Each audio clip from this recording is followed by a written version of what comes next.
Hey guys, welcome back for another video. Today we're going to be deep diving into game development and creativity behind the scenes of solving design challenges.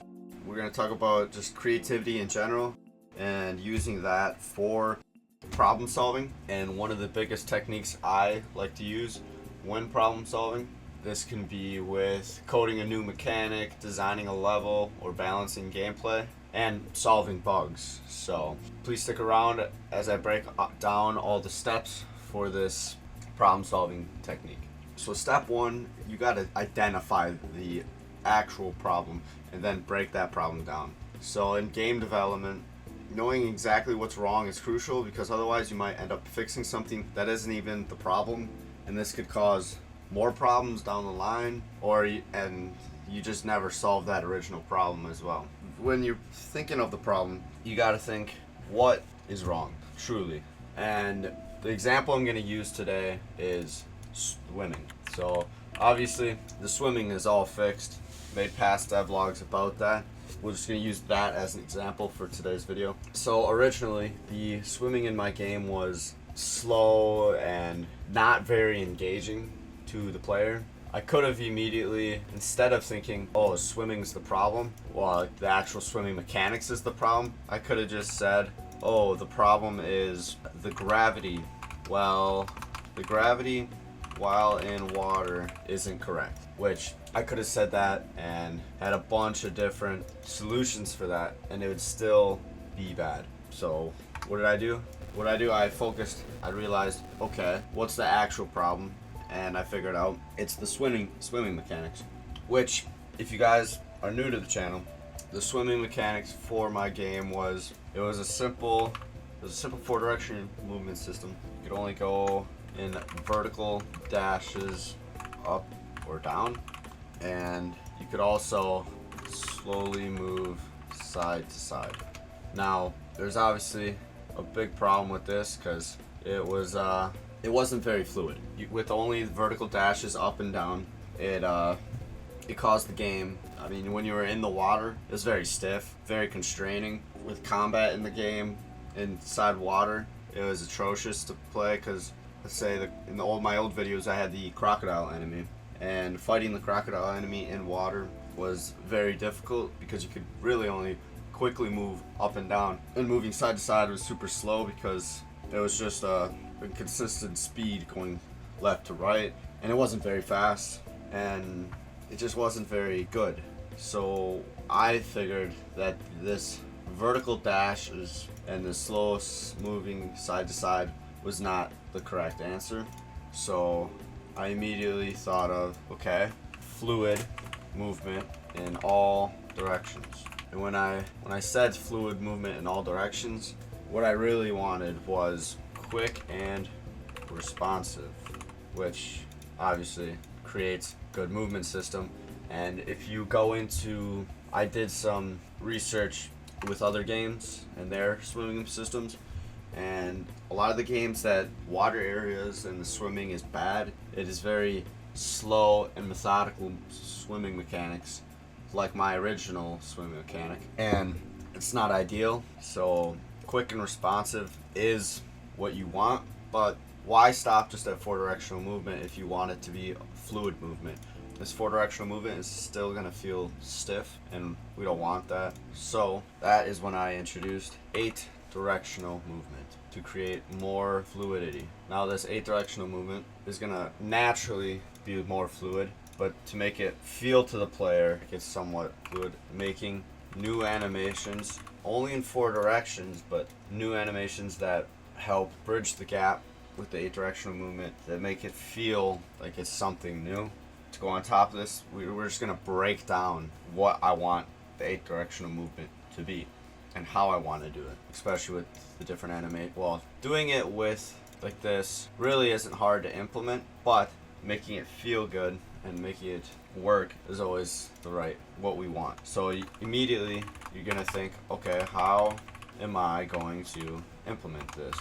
And right away you think, okay, we're going to make variables for swimming up, swimming, you make variables for swimming up, down, left, and right that all equal true or false based on the buttons you're pressing, and this way it'll decide the animation that it wants to play. But then we kind of want to break it down a little better, make it a little more organized. So we're actually just gonna combine some of these into less variables that we would have, which would be swim vertical dir, which this is just gonna be like my direction, movement direction that I have for the player normally on the ground, swim, and also a swim horizontal, -1 and 1. And this way we can easily see what direction the player is moving, like that. But then we're gonna immediately think, well, it's only 4 directional animations. How are you gonna choose between swimming up and right if you're swimming in the upright direction? And that is where I made this decision that the vertical direction has priority. So if you're swimming upright, it's just going to play the up direction. Which, yes, that could feel a little stiff or still look a little weird. So you might think, well, why don't you 8 directional animations? My answer to that, it's a little, obviously it could be easily done, but it's a little time consuming, and I don't know, I think the 4 directional movement is still the way to go because it's a lot simpler, and it still gets the point across of what's going on. And now this 8 directional movement is feeling quick and responsive, which is what we originally wanted, and it is more fluid in all directions, and that is what we want. And now if we come down here, the final thing would be, okay, now what does these variables even mean?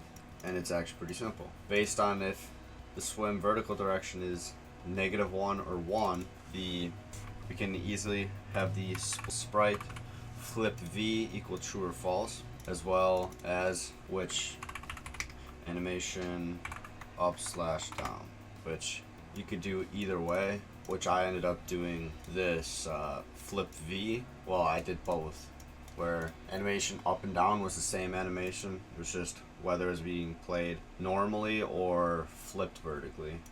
And I did the same thing over here, just flip H and left and right. So that's pretty simple. Just break it all down, and obviously this breaking down of the problem wasn't as natural as the first time I did it, because I already had the solution, obviously, when I started making this chart for the video, but it comes more natural when you're doing it for the first time and off the top of your head and actually solving the problem. But so now we know, just by breaking down the problem that we know is the actual problem with why this certain game mechanic or scenario doesn't feel right. By doing this, we've broken it down, and if we look here, we already started writing the code that needs to happen. Right, these 2 sections here, it's the code. These are variables that we can put into the game directly from this into our code and implement it. And this is the beauty of having an idea tree like this. You break it down by itself, and then once you get a solution, which is going to be this 8 directional movement, 4 directional animations, this is where you're going to want to jump into Godot, implement that solution, and then now that you have this solution in, you're going to test it. If it still doesn't feel right, you're going to tweak it, and you just keep this cycle going. Test, iteration, test, iteration.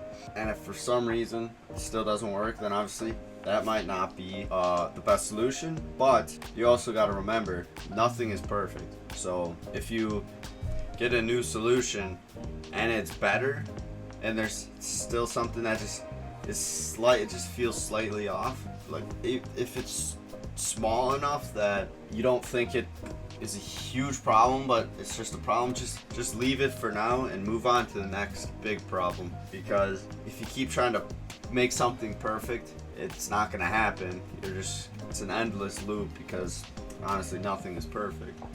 So once you get that to a point where you're satisfied enough, that's where you say, alrighty, let's move on to the next thing.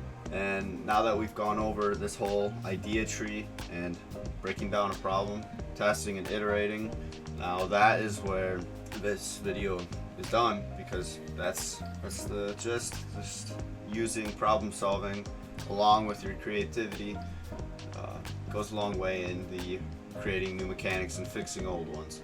So thank you all for watching, and if you found this video helpful, don't forget to like, subscribe, and share with other game creators. Let me know in the comments what challenges you're facing right now in your game dev journey, and we might even solve them together. So, as always, this is RBC Mr. Rhodes signing off for now.